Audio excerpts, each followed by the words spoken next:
It is time now for Night Court. Our legal eagles are here to break down the migrants' case against the Trump administration. Criminal defense attorney, former prosecutor David Bruno, and former criminal defense attorney Emily Compagno, and they are kind enough to take the sides we assign them, regardless of how they may personally feel about this case. But let's start with this. Emily, we have this case. It looks like 6 adults who say they're Honduran citizens who are traveling, 6 children that they are also suing on behalf of. And they are claiming their due process violations under the Fifth Amendment, saying this: the due process clause of the Fifth Amendment applies to all, quote, persons on United States soil and thus applies to plaintiffs when seeking admission at the southern United States border. Clearly, they're not on U.S. soil yet, but they say they're going to get here, and that's when these rights kick in.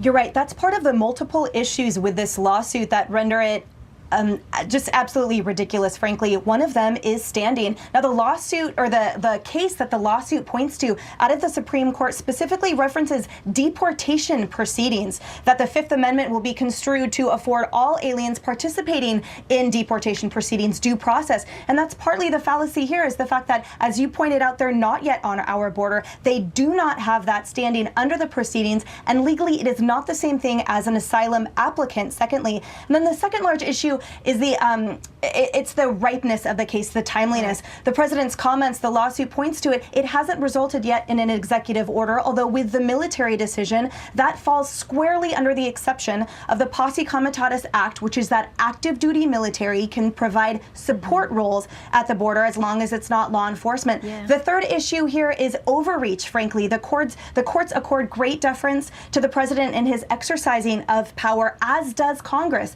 which provides to him the authority to prevent classes of aliens, including all classes of aliens, from entering or crossing the border for facially positive reasons, and taking it a step further, that they're not allowed essentially to go behind the scenes, the courts are, to determine whether or not it's legal. So here, there's just multiple issues. Yeah, let me bring in David on the first one there, or first or second one, about both standing but about ripeness too. I mean, the president says this executive order, this executive action is coming.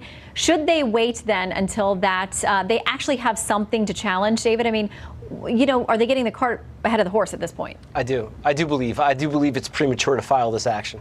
Number one, they are not at the port of entry. And number two, the president has not taken official action. I think whoever brought this lawsuit failed to read the actual United States Supreme Court decision in Trump versus Hawaii, which granted him a tremendous amount of discretion to act this way.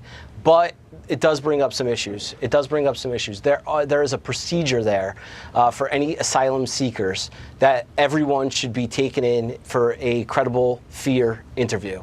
And then thereafter, if they're granted that, then there is a hearing. You know, interesting enough, I read some statistics, US Today printed out, that 93% of the 401 asylum seekers in the March caravan, the April caravan, were actually cleared through the first interview.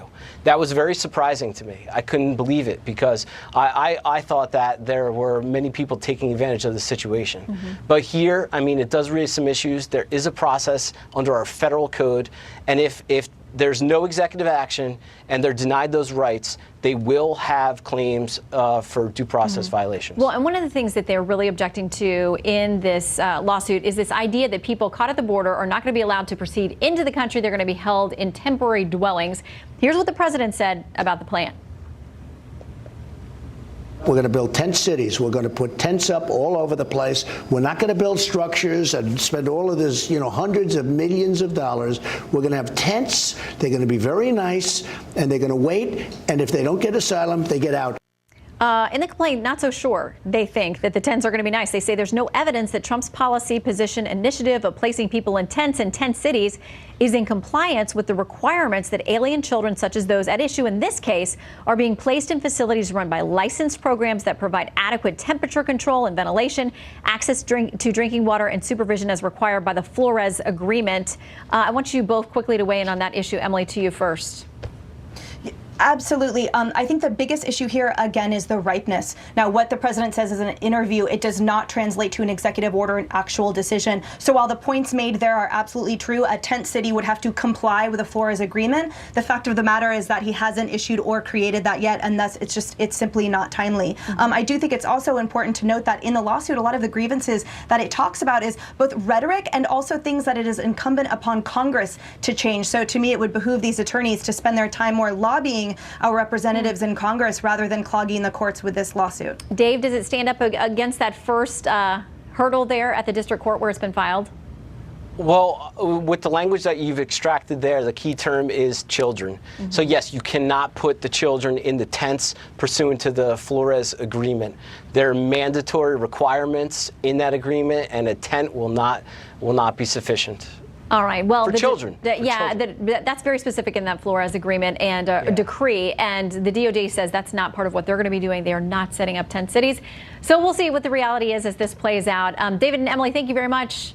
You got to have a great weekend. You too. Thank you. All right. Let us know on Twitter.